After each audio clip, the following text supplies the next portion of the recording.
La grande campagne de dépistage du Covid-19 se poursuit en Auvergne-Rhône-Alpes jusqu'au 23 décembre. Vendredi et samedi, c'est le summum qui a été transformé en centre de prélèvement.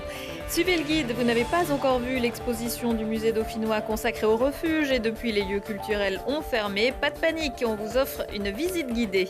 Et puis du sport pour bien terminer l'année avec 2 défaites pour Grenoble jeudi soir. Les brûleurs de loup se sont inclinés face au tir au but face à Briançon et le FCG a été battu à domicile par Biarritz. Bonsoir à tous, bienvenue dans ce JT du vendredi 18 décembre 2020, toutes les heures à partir de 18h, l'essentiel de l'actualité du Grand Grenoble.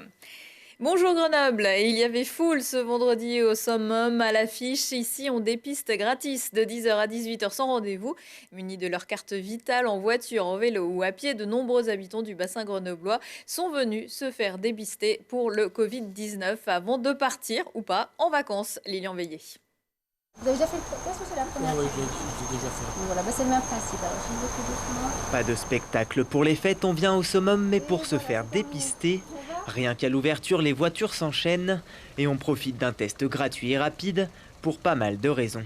Parce que j'ai été en contact avec quelqu'un qui a eu le Covid. Parce que j'avais quelques symptômes, une fièvre banale en fait, et parce que c'est important je trouve avant Noël de se faire tester, surtout si on voit nos grands-parents, des choses comme ça. Et c'est là la raison principale, s'assurer qu'on n'est pas porteur du virus avant d'aller passer les fêtes en famille. Profiter d'un test, étant donné que j'ai des petits-enfants et que je vais manger chez ma fille le jour de Noël, donc pour se protéger un petit peu. C'est pas sûr à 100%, mais mieux vaut le faire. C'est ma fille qui me l'a demandé. Elle habite en Touraine. Je prends le train tout à l'heure et elle préfère que je me fasse tester. Donc je suis venue. Tout un dispositif est donc prévu avec des files voitures et piétons distinctes. 8 secouristes et 8 soignants ont à leur disposition 1200 kits de tests antigéniques avec la possibilité d'être réapprovisionnés s'il en manque. Comme vous le voyez derrière moi, donc les gens viennent en voiture et peuvent se faire dépister sans sortir du véhicule. C'est-à-dire qu'on a différentes étapes. On a une première tente où on va enregistrer les coordonnées des gens et une deuxième tente où on va les tester. Et un quart d'heure après, ils peuvent repartir avec leurs résultats. Même si les tests antigéniques ne sont fiables qu'à 70%, car on recherche la présence de protéines et non le matériel génétique du virus, comme pour un test PCR, les personnes testées semblent satisfaites. Je pars tranquille et comme on est entre collègues, je pars vraiment tranquille. Et les résultats sont surtout plus rapides, en moins de 30 minutes, en espérant bien sûr ne pas l'avoir. Ah oui, on espère vraiment être négatif, oui. Négatif. Je suis ravi pour ça. Et si finalement on est positif, les fêtes seront malheureusement un peu différentes. Et je resterai à la maison tranquillement. Faut protéger les autres. Cœur de ville, cœur de métropole suit son cours. Engagé depuis 2015 par la métropole, ce projet d'aménagement urbain a déjà vu le jour dans 8 communes du territoire. Dans d'autres centres-villes, des travaux sont en cours.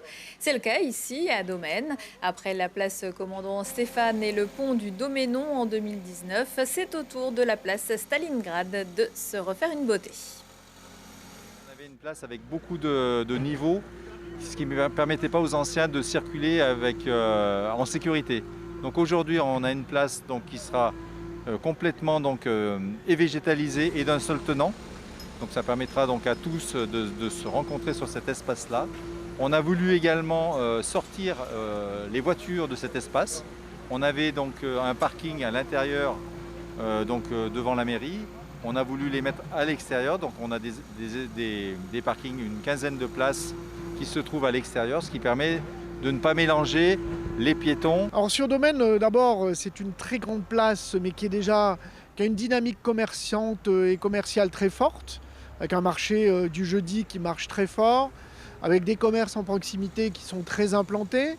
Donc finalement, il s'agissait pour les élus communaux, et c'était leur projet, que le maire a porté avec son équipe municipale, simplement pour repenser l'accessibilité, la pente, permettre de rendre plus simple les déplacements et gagner aussi en espace pour le marché du jeudi.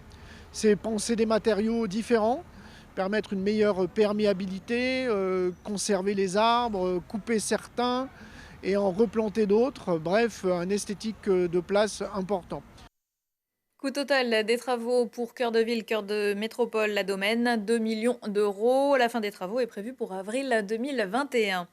Et si on allait faire un tour au musée dauphinois? À Télé-Grenoble, on a nos entrées et on vous en fait profiter. De l'abri de fortune au tourisme de masse, c'est l'exposition installée depuis le mois de juin. Il y est question de l'évolution des refuges de montagne et de leurs visiteurs. Laurie Baillet et Baptiste Bertrand l'ont visité en compagnie de la commissaire de l'exposition. Excavation de roches, abris naturels, il faut attendre l'arrivée de l'alpinisme à la fin du XVIIIe siècle pour que les aventuriers et les traceurs de voies bâtissent les premiers refuges en des points stratégiques de leur ascension. Des abris de fortune utilisés également par les chasseurs de chamois où il fait bon vivre en communauté. Je suis heureuse de pénétrer dans ce refuge qui est construit en 1910 à la façon des premiers refuges, des refuges en bois.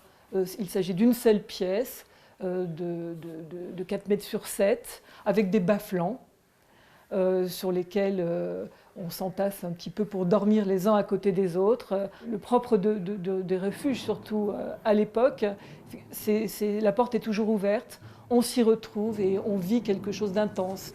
Cette exposition au musée dauphinois revient sur plus de 200 ans d'histoire, de l'abri de fortune au tourisme d'altitude. L'héliportage révolutionne le profil architectural des refuges, du confort et de l'approvisionnement. Petit à petit, ces refuges vont s'agrandir jusqu'à avoir des pièces un petit peu distinctes pour le gardien. Des chambrées vont commencer aussi à se faire pour que le public, les alpinistes qui arrivent au refuge, soient quand même mieux reçus. Il y a un personnage qui intervient dans cette histoire sur l'alpinisme et qui est le gardien de refuge. Petit à petit s'instaure entre les alpinistes et le gardien une relation qui est importante. La haute montagne développe des sentiments très forts, d'introspection sûrement également. Et à ce moment-là, se crée quelque chose que l'on n'oublie pas. Authenticité contre modernité, enjeux climatiques et environnemental, les refuges de demain veulent être autonomes en énergie pour préserver au maximum la montagne. Visite guidée version longue à retrouver samedi à 12h45 et dimanche à 18h15. Après 2 mois sans match, c'était le retour des Brûleurs de Loup jeudi soir sur la glace de la patinoire Pôle Sud pour un match de Ligue Magnus. Des retrouvailles que vous avez peut-être suivies en direct sur Télé-Grenoble. Il s'agissait du match décalé de la 2e journée de championnat. Après le temps réglementaire et les prolongations, les 2 équipes affichaient chacune 3 buts au compteur, dont un but d'Alexandre Texier, l'enfant prodigue de la NHL, qui sortira finalement à la 48e minute sur blessure, mais rien de grave a priori. À l'issue des tirs au but, ce sont finalement les Diables Rouges qui se sont imposés. Ça fait longtemps qu'on n'a pas joué. On a fait des bonnes choses, on a fait des moins bonnes choses, mais il faut donner quand même crédit à Briançon. Le nombre de lancers qu'ils ont bloqués, ils ont montré énormément de détermination dans des phases de jeu. Ils ont bien défendu. On a essayé de trouver leurs petites lacunes, ça a été difficile. Puis je pense que même physiquement, tu le vois, hein, les joueurs 3 tiers à haute intensité, c'est pas facile. C'est un match de reprise. Écoute, on aurait aimé mieux remporter le match, mais ça n'a pas tourné pour nous. Puis on va rebondir. Vous pouvez dès à présent revoir ce match en replay sur notre site internet. En attendant peut-être la prochaine rencontre des Brûleurs de Loup en Ligue Magnus espérée pour la mi-janvier. Un couteau suisse pour le FCG, arrière du club de rugby grenoblois pendant 10 saisons, consultant sur Télé-Grenoble, et oui, directeur des opérations dans le groupe Mare Nostrum et conseil cette saison du jeu au pied. Fabrice Gengenbacher sera le prochain manager général du FCG. Le club l'a annoncé ce matin, à 36 ans et plus de 200 matchs sous le maillot du FCG et quelques-uns en tant que capitaine. Jojo remplacera la saison prochaine Stéphane Glas qui ne souhaite pas prolonger. La mission de Jojo sera de ramener Grenoble dans l'élite du rugby français avec une vision à plus long terme sur et en dehors du terrain. Parce que pour l'instant, c'est pas tout à fait ça. Le FCG pointe actuellement à la 11e place du classement de Pro D2 jeudi soir au Stade des Alpes lors de la 14e journée de championnat. Les Grenoblois se sont inclinés 14-18 face à Biarritz. Un essai et 3 pénalités, mais surtout beaucoup d'imprécisions pour les Rouges et Bleus. 2 essais et une transformation, une pénalité pour leurs adversaires. C'est la première défaite de la saison à domicile pour le FCG. Grenoble devra redresser la tête avant son déplacement à Angoulême mardi. Pour passer une bonne soirée malgré le couvre-feu, restez devant la télé samedi pour découvrir le dernier spectacle de et avec Serge Papagali, Western. Il n'est pas seul. Pour fêter ses 50 ans de carrière, l'auteur et comédien s'est entouré de 13 comparses. Le spectacle a été capté à la MC2 à Grenoble. Levé de rideau sur Télé Grenoble, samedi donc à 21h. Prochain rendez-vous avec l'actu dans 1 heure et en replay sur télégrenoble.net. Le JT s'offre une pause bien méritée avant de retrouver des nouvelles fraîches le 4 janvier. Excellente soirée, bon week-end à tous. Toute l'équipe de Télé Grenoble se joint aussi à moi pour vous souhaiter de très bonnes fêtes.